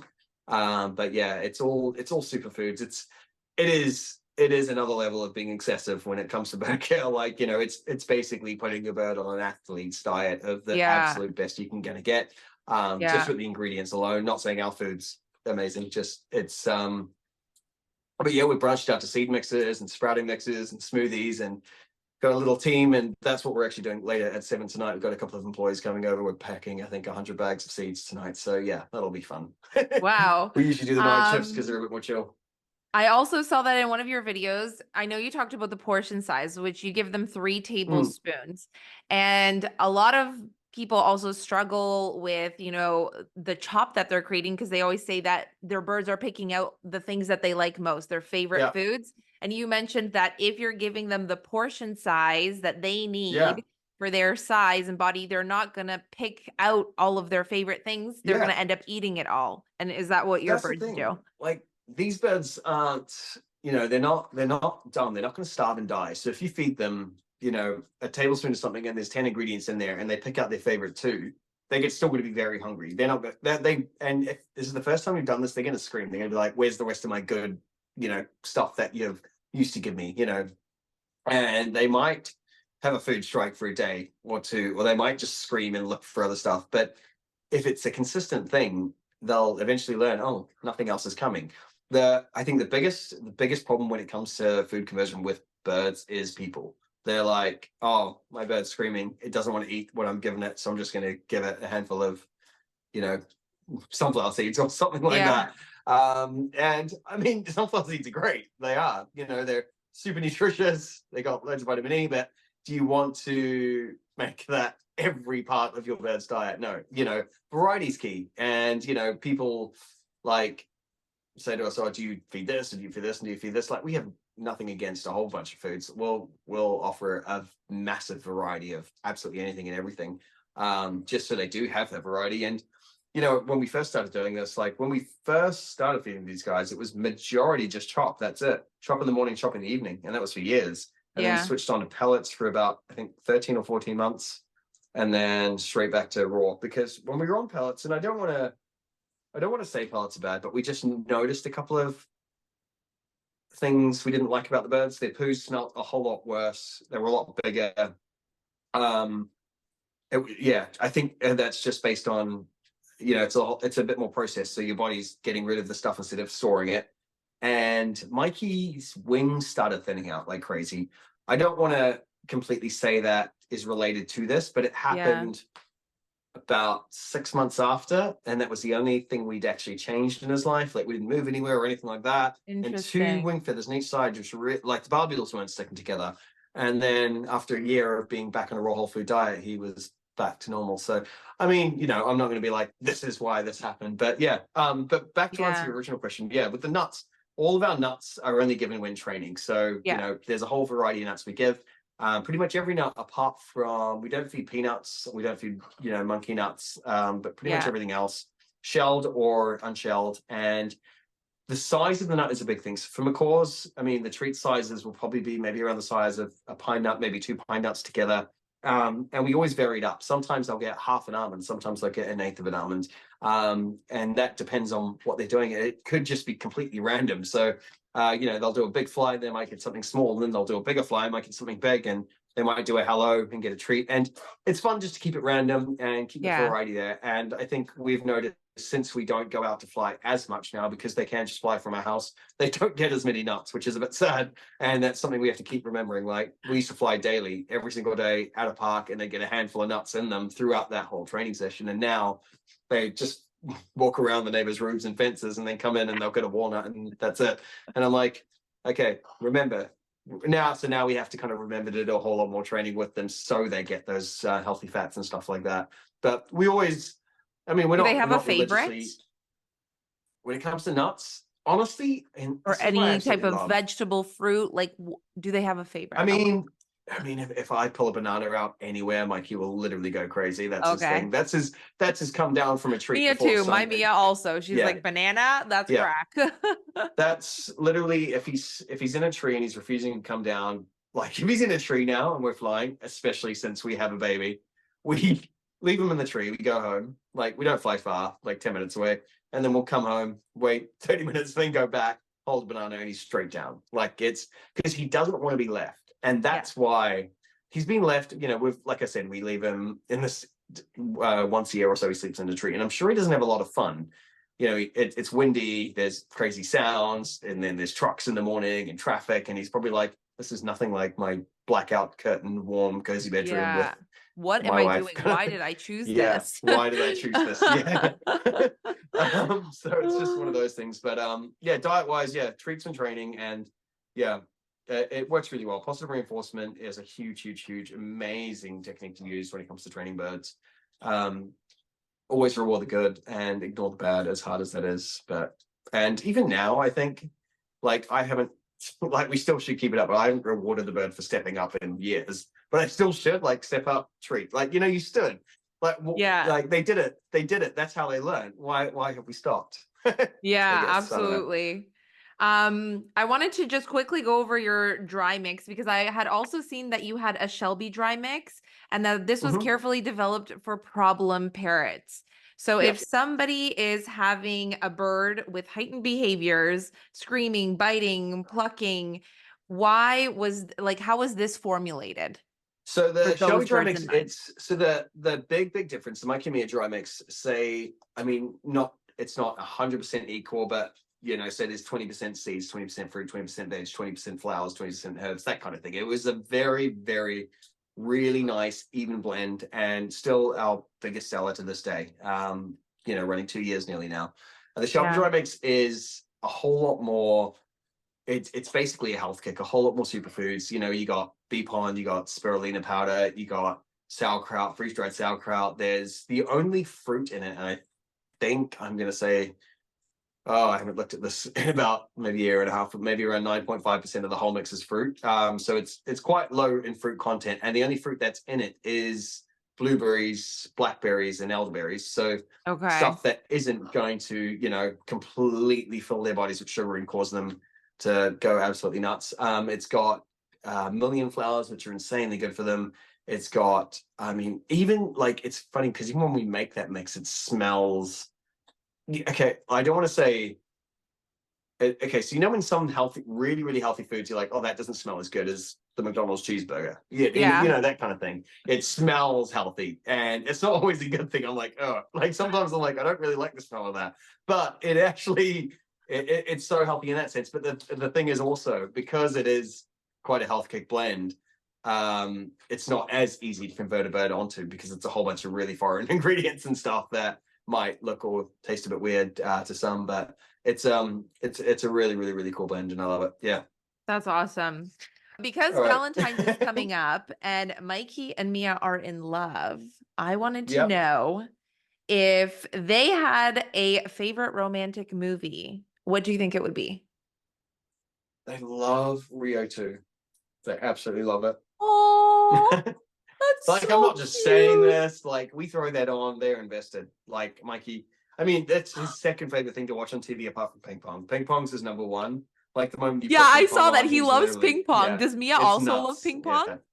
No, Mia doesn't. Mia. So Mikey's like a person. Mia's Yeah. like a bird. Like, Mia is literally an OG bird. Like, she doesn't care for human things. She doesn't want to, be wrapped in, cuddles and do things. And she doesn't want a big fuss made. She literally just wants to eat her food, chill out, preen her husband, fly around, make some noise, and she's pretty well behaved. But she's a bird through and through. Yeah. Mikey's Okay, a got mix it. of like a 5-year-old child and someone on, some form of crack and ADHD at the same time. It's, yeah, Mikey's he's another level. Yeah.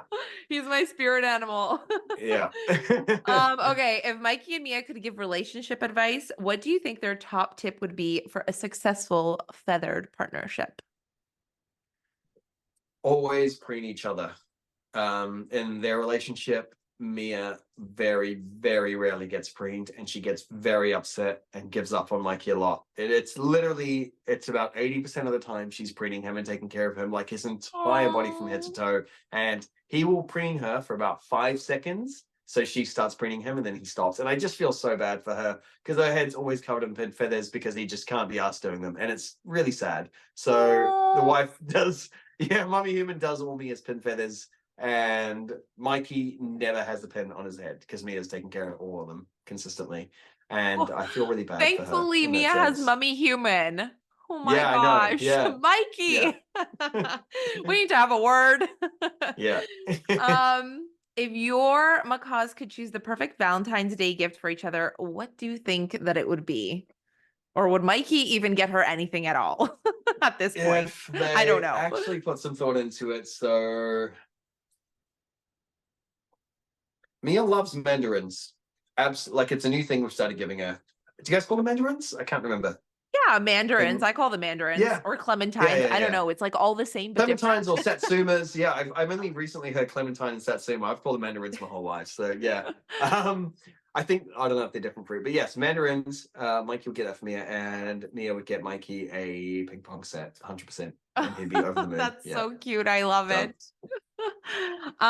If they had a paint date night, what do you think each of Yeah. them would paint? Ah, if they could paint. I've seen some parrots online where they're like Yeah, these I know. I've painters, seen and I'm stuff. like, oh, imagine they had a cute date night for Valentine's Day. You know where there's like the brother and sister, and one of them's really, really good at painting, and they do something really nice and elegant, and the other one just like slaps paint on and wants the same approval. I feel that's what they'd be, and Mia would be the very talented artist, and Mikey would just be the look at this Scribble, scribble, scribble. Yeah, it would literally be nothing. Yeah. Oh my gosh, I'm really getting to know their personalities here. Okay, Yeah. last one. If they were to host a cooking show, what signature dish do you think that they would prepare? I just answered this in another podcast I did literally like a month ago. Oh, really? Yeah, I wrote it down, read it off the script because it was just amazing what I wrote.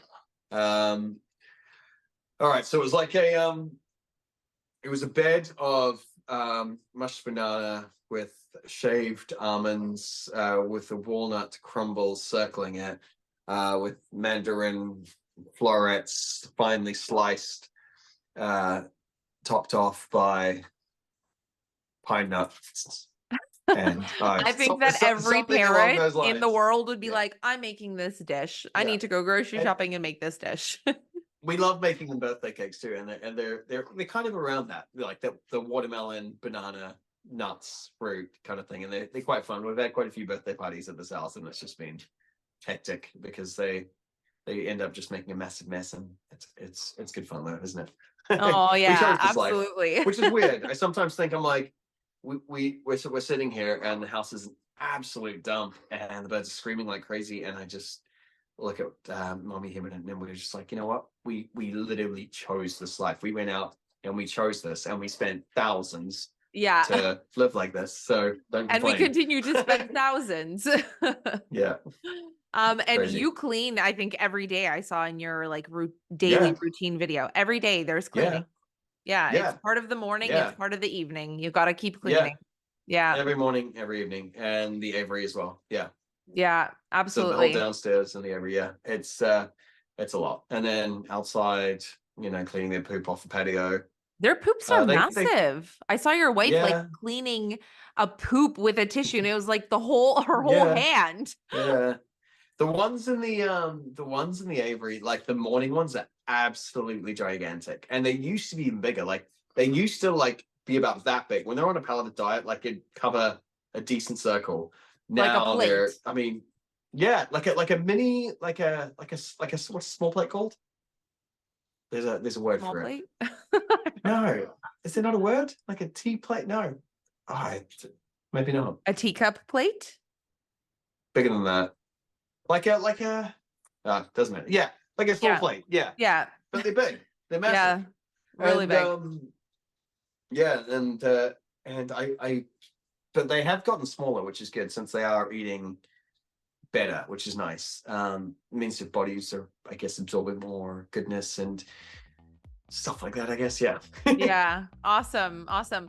Well, I'm going to let you go because we've been Cool. chatting for quite a while. I really appreciate your time. Thank you so much for jumping onto this podcast episode with props. me. And it was so informative. We learned so much about macaws. This was the first episode all about macaws. So I'm Cool. really excited to share this with everybody. Amazing. Thanks so much for having me, Sandra. It's been a lot of fun, and we'll do it again soon. Thanks so much for tuning in to the Parrot Podcast. I'm your host, Sandra from Poodles and Parrots.